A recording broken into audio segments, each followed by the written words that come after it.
민주평화통일자문회의 국내 지역회의 개최를 진심으로 축하하는 역할을 기대합니다. 민주평통자문위원 여러분, 한반도의 안보 상황이 그 어느 때보다도 엄중합니다. 북한은 연이은 무력 도발로 한반도와 국제사회의 평화를 위협하고 있습니다. 우리 정부는 북한의 어떠한 도발에도 흔들리지 않고 확고한 안보 태세로 단호하게 대응할 것입니다. 또한 한미 확장 억제력을 한층 더 강화하고 연합 방위 태세도 더 굳건히 할 것입니다. 한미일 안보 협력도 확대해 나가겠습니다. 유엔을 포함한 국제사회와 긴밀히 공조하여 북한 인권 문제를 제기해 나가는 동시에 북한 사회가 개혁 개방의 길로 나아가도록 유도하겠습니다. 한편 남북 대화와 협력의 문은 늘 열어두겠습니다. 북한이 우리 정부의 담대한 구상에 응하여 대화의 장으로 나오기로 결단한다면 정치 경제적 지원을 이행할 것입니다. 민주평통자문위원 여러분, 한반도의 지속 가능한 평화와 번영, 우리가 자유, 인권, 법치라는 보편적 가치를 확고히 지켜나갈 때 가능합니다. 헌법 정신인 자유민주주의와 보편적 가치에 대한 확실한 믿음을 가진 자문위원 여러분께서 한반도 평화와 번영의 구심점 역할을 해주시리라 믿습니다. 정부의 대북 통일 정책에도 늘 관심 가져주시고 힘을 모아주시기를 당부드립니다. 저 역시 민주평화통일자문회의 의장으로서 여러분과 늘 함께 하겠습니다. 오늘 각 시도별로 열리는 국내 지역회의를 통해 자문위원 여러분들이 결속을 다지고 나아가 한반도의 평화와 번영을 향한 국민의 염원을 하나로 모으는 출발점이 되길 기대합니다. 감사합니다.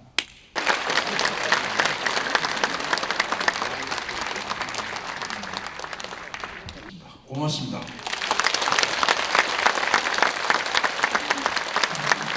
의장님, 또 배한철 도의 의장님, 나라 사정이 굉장히 어렵고 힘든 건 사실입니다. 대북 관계가.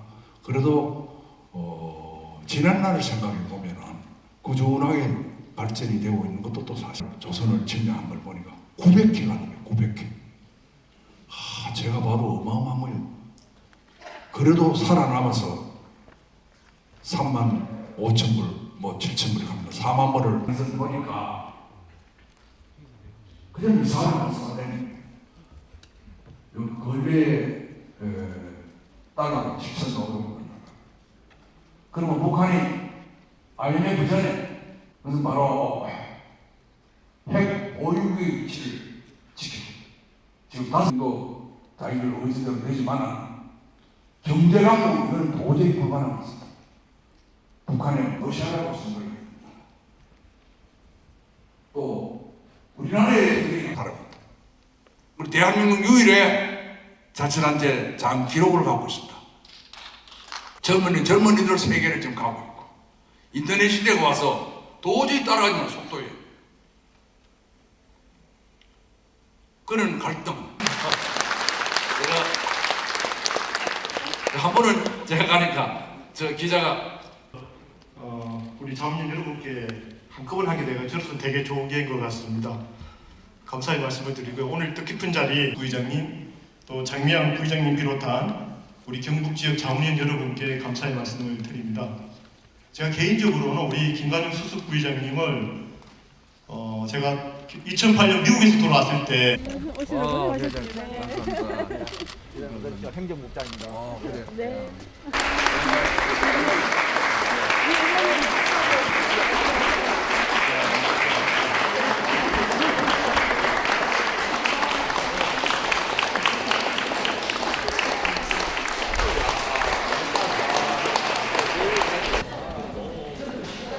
자문회 수석부의장 취임을 축하드립니다. 소감 한마디 말씀해 주시죠.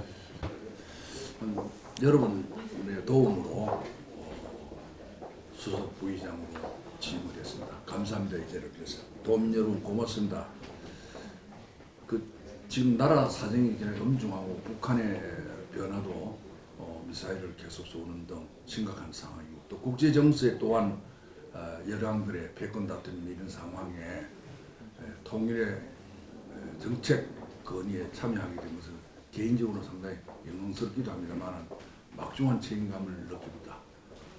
대통령께서 특별한 그런 담대한 구상이라든지 정책 기조를 정해 주심에 대한 하나하나 챙겨서 나아가도록 하겠습니다. 네, 앞으로 민주평통자문회의 어떻게 이끌어갈 계획이십니까? 민주평통은 사실 헌법 기관입니다. 대통령 직속 기관이고 그래서 내외 해외 자문위원이 한 3,900명이 되고 또 국내에 16,000명에서 한 2만 명 또 이렇게 자문위원이 계시고 그 부분에 이제 의원들과 뜻을 모아서 정부에서 하는 일은 정부가 하고 또 민간 베이스에서 할 일을 민간에서 이제 협력과 아이디어 또 북한의 민간 교류 뭐 이런 부분을 하는데 그 원칙을 저는 행동하는 평통 하여튼 움직여야 된다 이게 잠자는 것이 아니라 움직여야 된다.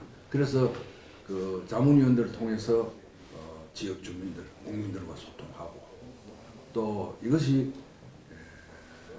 현장에 전부 돌아가는 걸 알아야 됩니다. 북한 상황도 어떻게 돌아가는지 좀 알고 민심도 어디에 초점이 있는지 좀 호흡을 같이 해서 또 살아있는 그런 정책으로 나도록 준비를 해야 되고 또 소통을 해야 되는데 지금 갈등이 좀 뭐 남남 갈등이라 참 듣기 민망한 그런 용어도 병행하고 있는데 이런 것들을 이제 정리를 해야 된다. 많이 싸웠잖아요. 이제 그만 싸워도 될 것 같습니다. 제가 보니. 그래서 토론과 화합의 장을 에너지를 모으고 특히 젊은이들, 청년, 또 여성들 해서 전면에 서서 통일에 대한 꿈을 구체화시키는데 바닥에서부터 최선을 다하는 그래서 모두가 포도송이처럼 하나로 되어서 새마을운동처럼 그렇게 전진할 수 있기를 기대하고 나아가고 있습니다. 네, 아까 잠시 말씀하셨는데 윤석열 정부에서 대북 통일 정책 구상을 밝혔는데 지금 남북 상황 녹록지가 않지 않습니까? 그렇죠. 어떻게 보십니까? 사실 그 분단 이후 77년이라는 세월이 흘렀습니다. 그래서 통일에 대한 생각이라든지 동력이 좀 떨어진 것도 사실입니다. 세월이 너무 많이 흘른 늘상 그런 일로 이를 보고 있었는데 대통령께서 과감하게 좀 진일보한 다소 진보적인 그리고 문턱을 낮춘 그런 통일의 대담한 구상을 발표를 했습니다. 국정과제도 남북 정상화를 통해서 평화로운 한반도 또 대담한 구상 비핵 평화 번영의 대한민국을 만들고자 하는 것이 대담한 구상의 큰 슬로건입니다.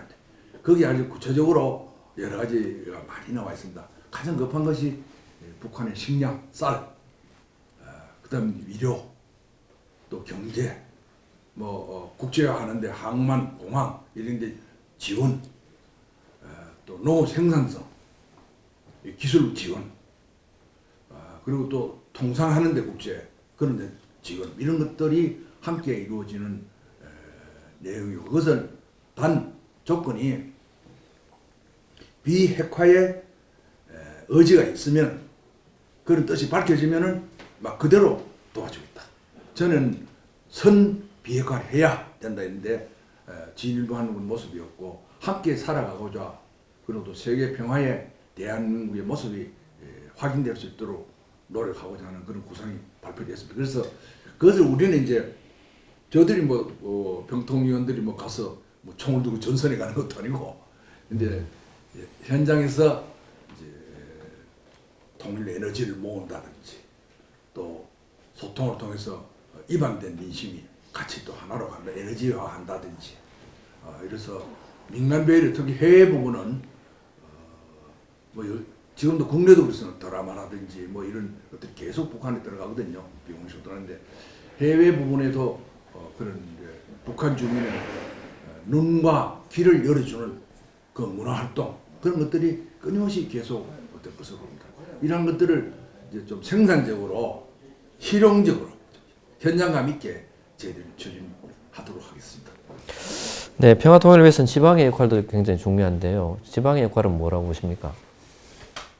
사실 저도 현장에서 뭐 도지사를 했습니다만은 중앙과 지방이 참 구분이 없는 건데 북상은 사실 서울도 지방자치단체거든요.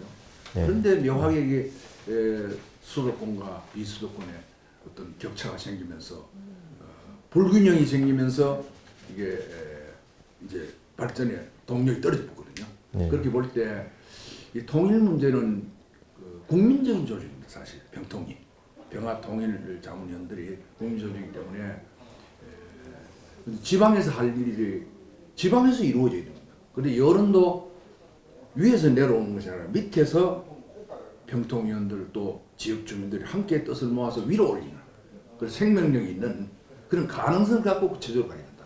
또 북한의 변화도 어떻게 변하고 있는지 어제의 북한 또 오늘의 북한이 다르거든요. 그리고 뭐 핵실험도 여러 가지 상황들이 생기는데 이런 상황들을 소화하면서 함께 풀어갈 수 있도록 그 지방이 힘입니다. 사람도 이 몸도 하체가 든든해야 되거든요. 뿌리가 든든해야지 가듯이 지방의 역할이 너무나 크고 담대하다. 또 그를 통해서 우리의 꿈인 제가 어릴 때 초등학교 다닐 때 우리의 소원은 통일이라고 불렀는데 지금도 부르고 있으니까 그런 꿈이 우리 세대 안에 좀 이루어졌으면 하는 간절한 바람을 드리면서 지방의 역할을 다시 한번 강조하고 또 여기서 뭉쳐줘야 그것이 전진할 수 있다는 그런 뜻을 밝혀드립니다. 네, 마지막으로 지역민들에게 하고 싶은 말씀 있다면 한마디 해주시죠. 저랑 무슨 도민 여러분 참 감사합니다. 그리고 또 대구 경북 또 시도민 또 함께 왔던 지난 날을 생각해보고 또 여러분의 뜻과 판단을 통해서 저희 오늘이 있었다 이런 생각이 들고 다시 고맙다는 말씀 드리면서 이제는 지방화 시대가 됐습니다. 지방화 시대. 지방 우리 도민 또 시군 또 대구 이렇게 해서 여기에 생각과 판단이 지역 발전에 동인이 되고 어쩌면 조국의 미래를 볼 수 있다. 그런 저는 확신을 갖고 있기 때문에 여러분을 통해서 다시 한번 대한민국 또 통일 또 지방의 그 중심 역할을 다시 한번 강조드리면서 여러분과 함께 그 길을 갈 수 있도록 혼자 가면 뭐 단순한 길이지만 함께 가면 역사가 된다고 했습니다. 그 길을 함께 또 여러분들 도움과 더불어서 걸어가고 싶습니다.